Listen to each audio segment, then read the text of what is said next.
Salve pessoal, continuando as resoluções da ONC de 2019, nono ano. Sabemos que ao longo do ano o céu vai lentamente mudando de aspecto e que algumas constelações só podem ser vistas em algumas épocas do ano, como, por exemplo, a constelação do Escorpião, que é uma constelação típica do nosso inverno. A mesma coisa acontece com os planetas. Em algumas épocas podemos ver à noite, em outras eles podem estar no céu durante o dia claro, e assim não conseguimos vê-los. Alguns planetas estão mais próximos do Sol do que a Terra, e por esse motivo só conseguimos vê-los no céu ou no começo da noite, ou pouco antes do nascer do Sol. Pensando nisso, responda: existe alguma época do ano em que podemos ver o planeta Vênus à meia-noite? Galera, nesse exercício, o próprio enunciado deu toda a dica. Planetas próximos ao Sol só podem ser vistos no começo da noite ou pouco antes do nascer do Sol. Então, nós nunca veremos Vênus à meia-noite, porque Vênus possui uma órbita interna. E eu vou colocar uma figura aqui para que a gente possa ver essa situação. Então, tanto Mercúrio quanto Vênus possuem órbitas internas, ou seja, estão mais próximos do Sol do que a Terra. Então, repare, à meia-noite você estaria... Então, a parte em branco são as faces iluminadas dos planetas. Então, aqui teríamos Vênus, mais próximo do Sol, e a Terra, mais distante do Sol em relação a Vênus. Se você estiver aqui à meia-noite, você vai estar na face escura. Tem como enxergar Vênus? Não, então à meia-noite nós não veremos. Não seria necessário para responder essa pergunta, mas para evitar dúvidas do tipo: então por que nós podemos ver Vênus em algumas épocas do ano? Por quê? Se a posição de Vênus em relação ao Sol, então, por exemplo, está aqui Vênus, a Terra que gira ao redor do seu próprio eixo, uma pessoa que esteja nesse ponto, ou seja, logo no amanhecer, quando o dia estiver clareando às 6 da manhã, ou um pouquinho antes, inclusive, ele conseguiria enxergar Vênus. Se eu desenhasse em outra posição, Vênus estaria visível no começo da noite, mas não veríamos à meia-noite nunca, porque à meia-noite nós estaríamos aqui. Bom, vamos para a próxima questão. Um elevador foi construído pelos russos para levar pesquisadores a uma grande profundidade na crosta terrestre. Partindo do nível do mar, o elevador desceu com 20 metros por segundo de velocidade em movimento uniforme até 80 metros de profundidade. A partir daí, existe uma desaceleração de 0,5 metros por segundo ao quadrado até parar.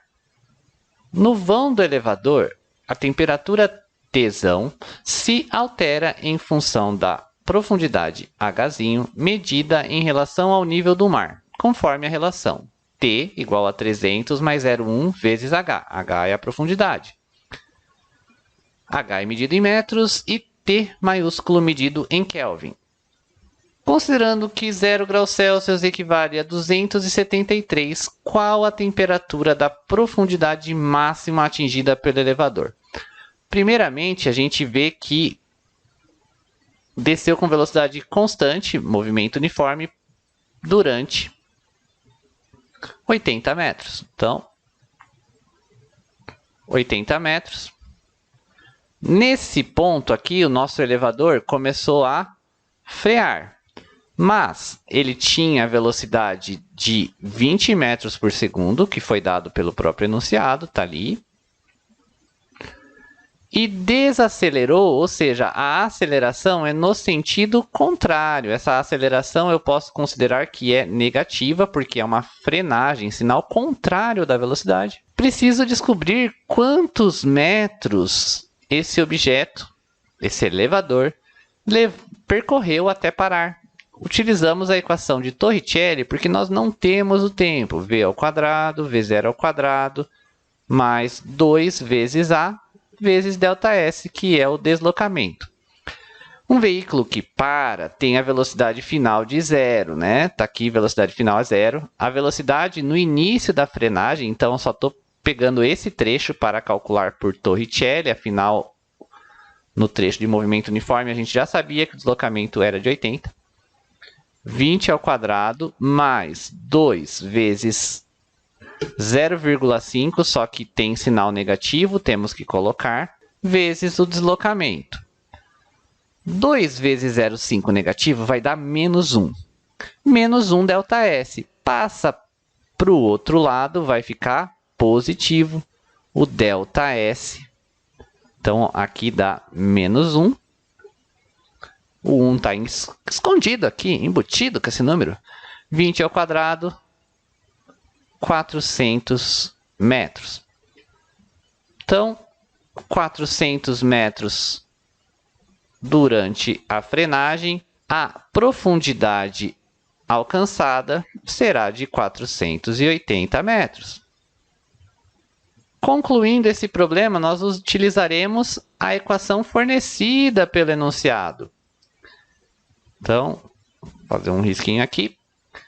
T igual a 300 mais 0,1 vezes 480. Esta temperatura será de 300 mais... Se fosse 1 vezes 480, dava 480, mas a gente sabe da multiplicação que a gente tem que colocar a quantidade de casas decimais que apareceu em cada um dos termos. 48, porque tem uma casa decimal apenas. 348 Kelvin. Está ali, ó, Kelvin. E qual é a equação para transformar Kelvin para Celsius? A temperatura em Kelvin é a temperatura em Celsius mais 273.